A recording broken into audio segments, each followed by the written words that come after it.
Good morning guys. Punta tayo doon sa garden. Mag-check lang ako sa measurement ng rain, kung ilan ang rain namin na kuha.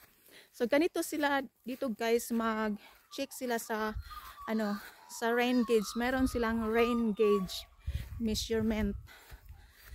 So dito tayo i-check natin. Kasi si Mr. wala dito.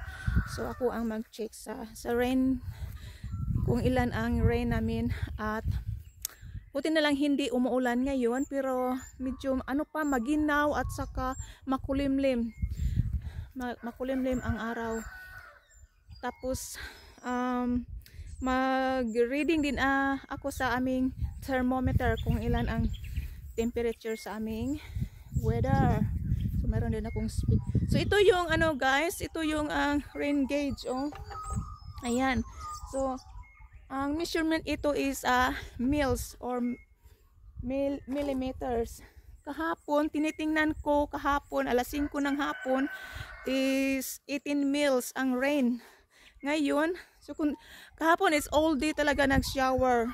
So medyo ayan, 21 mils talaga guys. Kita nyo yan? May measurement yan. Ayan. Kahapon is 18 and a half.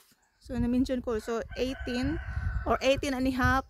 Ganon din. Pareho lang yun. So ngayon is 21 mils of rain. So i-empty natin yan. 21 mils.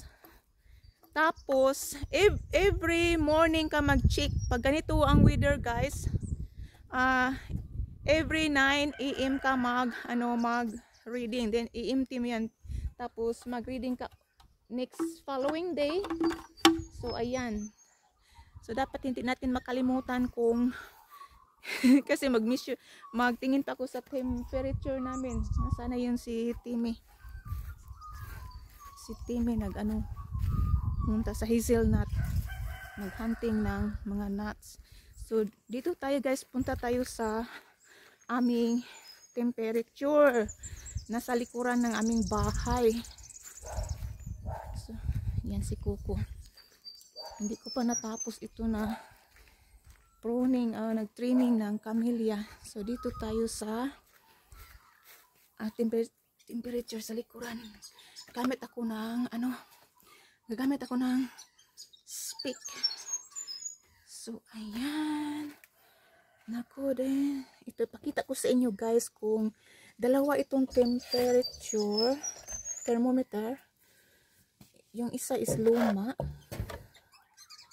Dito.